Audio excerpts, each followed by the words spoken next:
일단 제가 이 영상을 찍게 된 건 2019년도예요.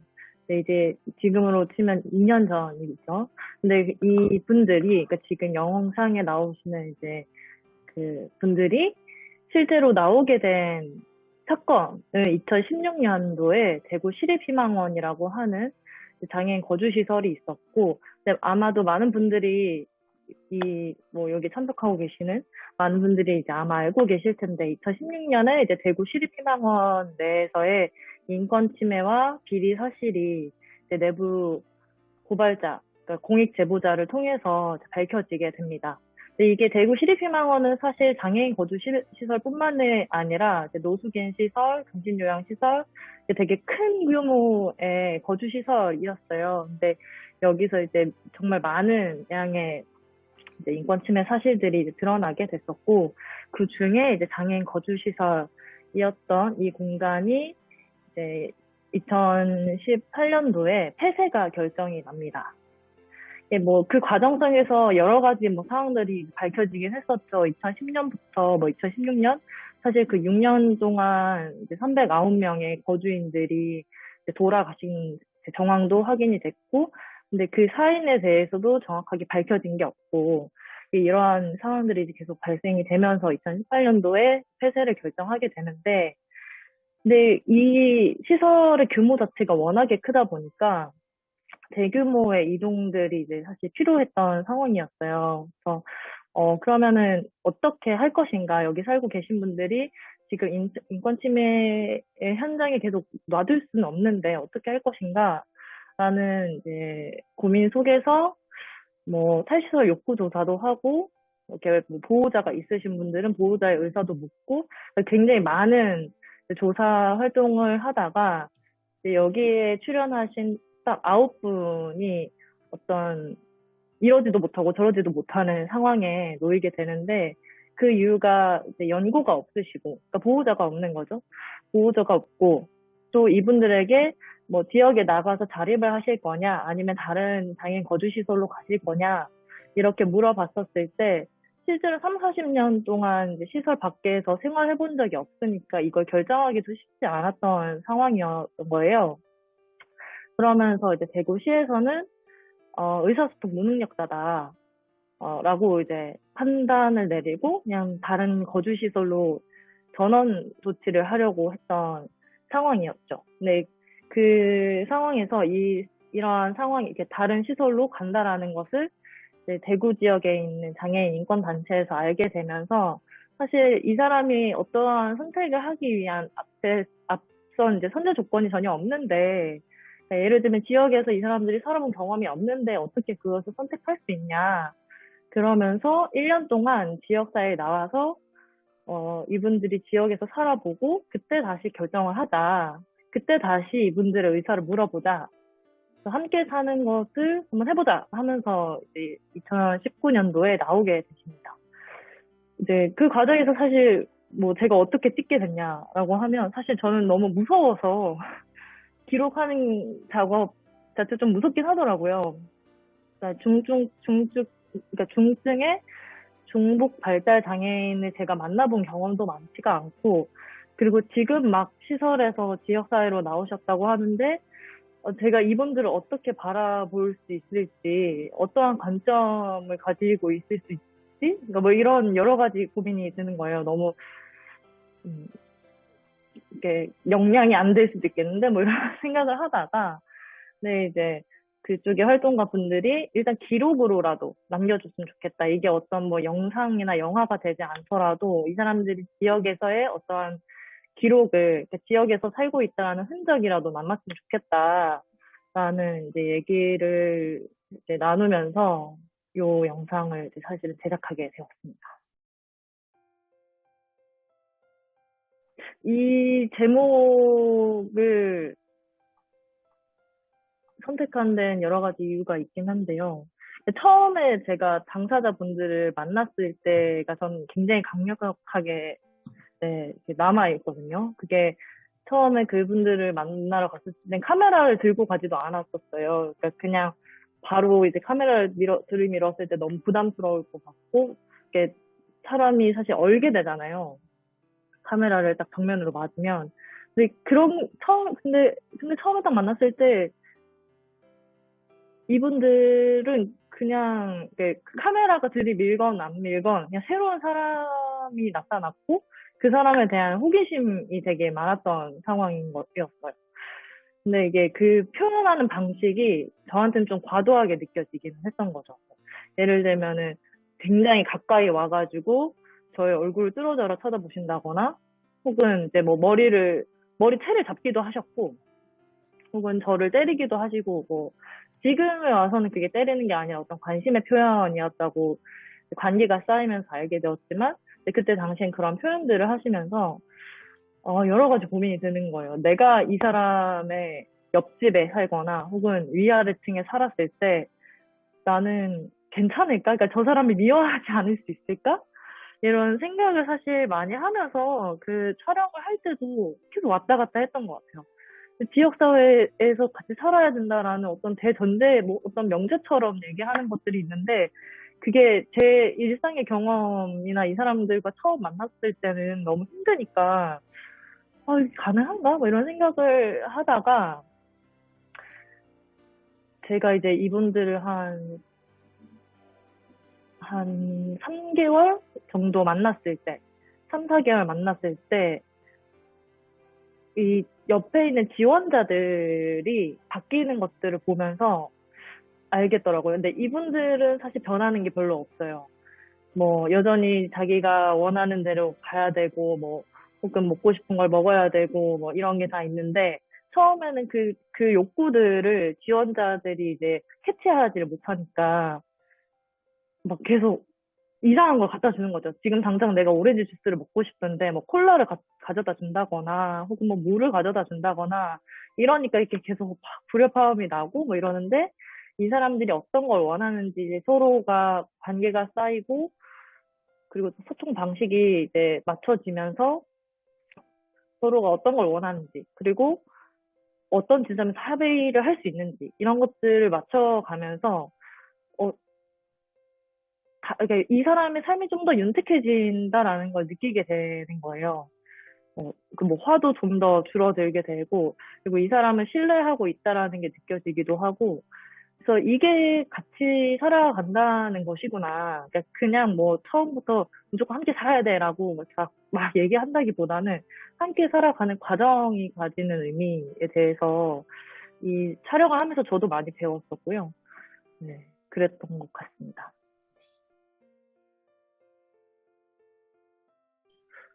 네, 사회 인식을 바꾸기 위해서 그, 어, 사실 저는 여러 가지가 있는데, 이게 인식적인 부분에 있어서는, 그러니까 이 영화를 찍을 때 사실 이분들이 지역에 나오게 된 스토리를 보면 의사소통을 하지 못한다라는 말을 계속 했던 거잖아요. 근데 의사소통을 못한다라는 것을 어떻게 해석해야 되는가에 대해서 고민을 좀 많이 했던 것 같아요. 근데 뭐 영화를 보시면 아시겠지만 이분들은 자기의 의사가 굉장히 분명하신 분들이거든요. 그러니까 뭐 밥을 먹기 싫으면 먹지 않고 콜라가 마시고 싶으면 콜라를 마시고 뭐 내가 이 공간이 마음에 들지 않으면 뭐 바닥에 들어 누워서라도 불편함을 드러내고 근데 이런 분들에게 의사소통이 무능력하다라고 얘기하는 것은 어떤 의미인가? 라고 했을 때 저는 이 사람은 계속적으로 자기의 의사를 표현하고 있으나 이것을 받아들이는 사람이 어떤 방식으로 받아들이는가의 문제다. 그러니까 방향이 좀 다르게 봐야 되겠다라는 생각을 하게 됐죠. 무능력한가? 무능력은 누가 결정하는 거지? 라는 생각을 되게 많이 했었고, 그러니까 언어 중심의 체계로만 우리가 의사소통을 바라볼 것인가에 대한 이제 고민들을 많이 했던 것 같아요. 그래서 일단 저는 우리 사회에 여러 가지 의사소통의 체계가 있다라는 거, 의사소통의 방식이 있다라는 거에 대해서 많은 사람들이 사실 좀 경험으로서 필요하다라는 생각을 해요. 근데 이게 뭐 사실 적절한 비유는 아니긴 한데, 우리가 아예 그런 경험이 없다라고 할 수가 없거든요. 왜냐면, 어, 이제 뭐, 아기를 볼 때, 혹은 어린이와 대화를 할 때, 그 사람에게 맞는 언어를 사용하고, 막 이해할 수 있는 방식으로 얘기를 하잖아요. 그게 그냥 말만 뿐만이 아니라 뭐 표정도 쓸 수 있고 혹은 소리를 쓰기도 하고 이런 식으로 이 사람과 소통하기 위한 여러 가지의 방식을 취하는데 저는 장애인이든 비장애인이든 똑같다고 생각을 하거든요. 그러니까 뭐 제 친구도 여러 친구들이 있을 텐데 이 친구와 대화할 때 저 친구와 대화할 때 소통의 방식이 다를 수 있거든요. 근데 그런 지점들을 좀 더 확장해서 볼 수 있는 거 그리고 이 사람에 맞는 방식을 찾는 거, 이게 되게 중요하겠다라고 이제 생각을 했고, 네. 그리고 그에 맞는 사회적 구조가 어떻게 짜여져 있는지까지를 넘어서서 봐야 되지 않나. 네. 근데 너무 또, 네. 그렇네요. 그렇습니다. 나타난 변화라면, 어, 나타난 변화라면, 그, 사실은 저는 이렇게 갈등하거나, 돌발 상황이 있거나, 그런 상황들을 되게 회피하거나 불편해하는 사람 중에 하나였거든요. 근데 그러다 보니까 제가 가지고 있는 세계라던가, 제가 가지고 있는 이 감각이라던가, 이게 굉장히 한없이 축소되는구나, 라는 거를 이분들을 만나면서 알게 됐고, 그리고, 어, 근데 사실 이런 회피나 침묵을 하는 제가 전혀 의사 없이 있는 게 아니다라는 거를 또 알게 됐고, 이분들이 어떠한 말을 하지 않거나 혹은 또 굉장히 과격한 행동을 하거나 이런 여러 가지 표현들을 봤었을 때 이게 다 의미가 있는 행동들이다라는 것들을 이제 계속 알게 됐고, 그리고 제일 중요한 건 어쨌든 주변과 환경이 바뀐다는 게 당사자에게는 제일 중요하다라는 거를 몸소 알게 됐던 것 같아요. 이 영상을 찍으면서. 네. 네. 제가 이제 19년도에 이분들을 만나고, 이제 작년에도 만나고, 올해도 만나고 있는 중인데요. 네. 제가 만나고 있다는 것은 이분들이 이제 여전히 지역사회에 나와서 살고 계시다는, 거고, 여러 가지 제도적인 변화들이 좀 있었어요, 이분들에게. 사실은 이분들 같은 경우에 활동 지원 서비스가 24시간이 나오지 않아가지고 사실 주간 보호 센터에 뭐 낮 시간이나 혹은 오전 시간을 보내시고 계셨거든요. 그러니까 1대1 케어, 1대1 지원이 사실은 안 되는 상황이었는데 그러다 보니까 사실 4명이나 뭐 5명씩 같이 그룹 활동을 계속 하는, 그러니까 영상에도 사실 그렇게 계속 그룹 활동을 하는 이제 상황이었는데, 올해 이제 24시간 지원이 다 되면서 이분들의 이제 개인별 지원 계획과 1대1 지원, 혹은 그리고 개인마다의 일상을 이제 꾸릴 수 있는 기반이 돼서 새롭게 또 다시 준비를 하고 있는 상황입니다.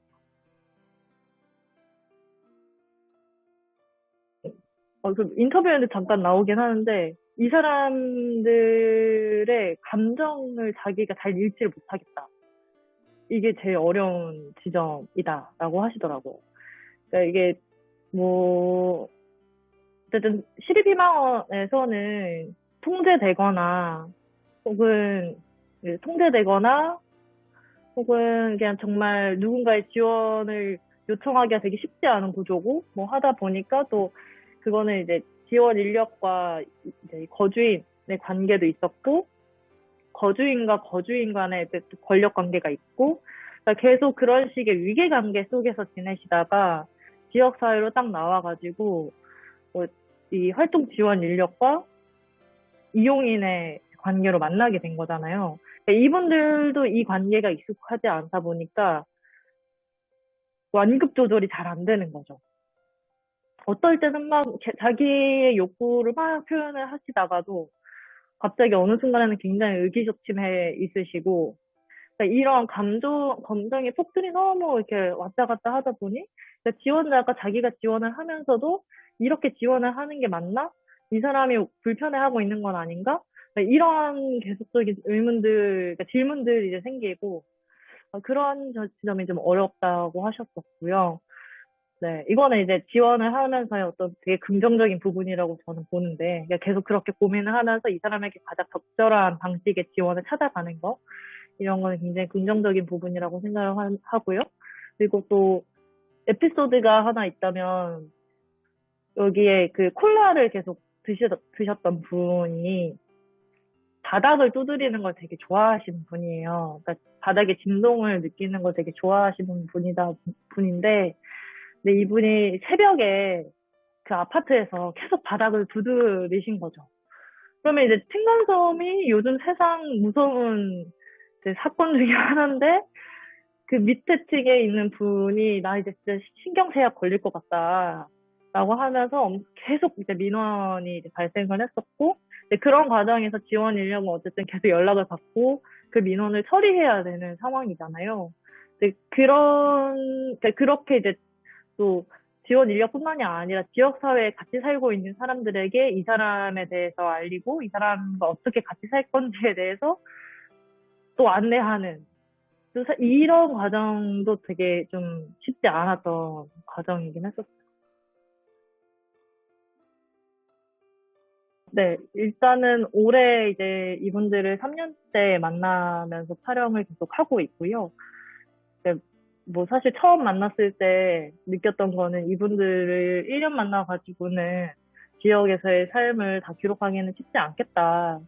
그래서 3년 정도는 일단 최소한 찍어야 지역에서의 어떤 변화, 그러니까 지역 사회의 변화와 이분들의 삶의 변화와 또 지원 인력의 변화가 좀 보일 수 있겠다 생각을 해서, 네, 올해 이제 3년째 찍고 있고, 그 영상이 뭐 내년쯤에는 편집이 되어 나오지 않을까 저의 희망사항 중에 하나고요. 그리고 이제 작년에 이제 찍었던 것 중에 하나는 서울시에서 이제 작년에 처음 시작한 그 중증 장애인을 대상으로 한 권리 중심 공공 일자리가 있는데, 이 일자리는 도대체 무엇인가에 대한 기록과 분석 다큐가 이제 하나 사실 나왔었습니다. 네, 네, 아마 그 3년짜리 영상이 올해나 내년쯤에는 나오지 않을까 생각하고 있어요. 이 흐릿하게 처리한 거는 이분들의 초상권이 이제 다 있는데, 이 초상권을 어떻게 할 것인가에 대한 내부적인 고민들이 있었어요. 네, 이분들 같은 경우에는 그 영화라는 것도 일단 설명을 해야 되고, 그 영화가 이제 관객들에게 보여지고 불특정 다수에게 보여진다는 것이 어떠한 의미를 갖는지도 다 이제 얘기를 해드려야 되고, 혹은 이해를 시켜드려야 되는 건데, 이게 실제로 쉽지가 않은 거예요. 그러니까 영화관을 뭐 가가지고 그 영화를 본다 하는 그런 행위만으로 설명되는 게 아니잖아요. 그래서 일단은 지금은 이분들이 이것을 이해하기 어, 어려우니 일단 블러 처리를 하자라는 얘기를 했었는데, 그 전에 사실 이분들의 보호 자격인 공공 후견인이라고 하는 제도가 있어요. 그러니까 법적 대리인 같은 제도인데, 뭐 금융이라던가 뭐 은행 계좌를 만든다거나, 혹은 이제 뭐 병원에 갔었을 때 수술을 받을 때 보호자 동의서 쓸 때 그런 대리인이라 그 보호자의 동의서가 필요하잖아요. 그러한 이제 동의를 구할 수 있는 보호자 개념으로 이제 지자체에서 지정한 공공 후견인이 있는데, 그 공공 후견인에게 이 부분에 대해서 문의를 드렸죠. 이분들의 초상권에 대해서 동의를 받고 싶은데 어떻게 하는 게 좋겠냐라고 했었을 때, 이분들도 사실 그거에 대한 답을 드리기가 어렵다. 그러니까 우리의 권한에 바뀐 것 같다라고 해서 그 누구도 결정을 할 수 없는 상황이 돼버려서 네.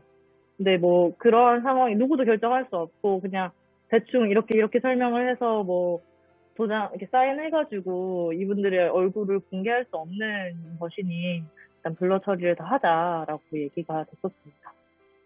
나중에 시간이 흘러서 이분들이 이 영화가 갖는 의미와 불특정 다수에게 얼굴이 공개된다는 게 어떤 의미인지 이제 이해가 되신다면 그때는 또 상황이 달라질 수 있겠죠.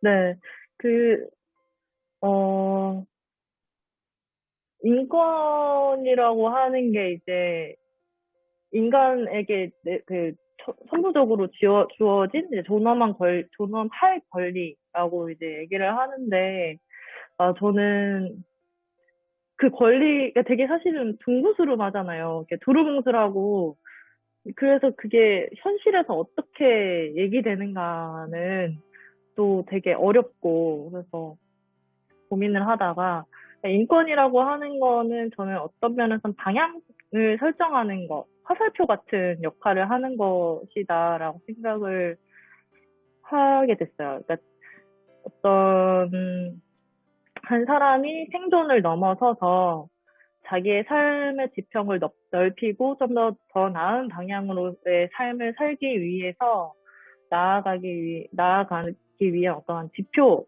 같은 것인데, 근데 그게 어디에 머물러져 있는 게 아니라 계속 확장이 되는 개념. 그래서 인권을 계속 고민을 할 때 내가 어떤 것들이 필요한 사람인지를 알 때 저는 권리가 생긴다고 생각하는데, 말이 너무 어렵네요. 네. 네. 그래서 뭐 한 가지의 사례로, 모두가 알고 있는 사례로 얘기를 해보자면, 장애인의 이동권에 관련된 얘기를 할 때, 뭐 이동할 권리라고 하는 것 자체가 사실은 비장애인한테는 이렇게 계속 쓰여지지 않았던, 어디든 접근할 수 있고 이동할 수 있기 때문에 그것을 어떤 권리라는 것으로 정의하지 않았는데, 장애인에게 있어서 특히나 뭐 휠체어를 탄 장애인이라던가 혹은 뭐 시각장애가 있거나 이런 분들이 뭐 버스를 타기도 힘들고 지하철을 타기도 어려울 때 자기가 안전하게 이동할 수 있는 권리를 확보해달라라고 하면서 만들어진 게 저는 이동할 권리라고 알고 있거든요. 그런 식으로 자기가 좀 더 이 사회에서 더 나은 삶을 살기 위한 권리를 만들어가는 게, 그런 지표를 보여주는 게 인권이라고 생각을 합니다.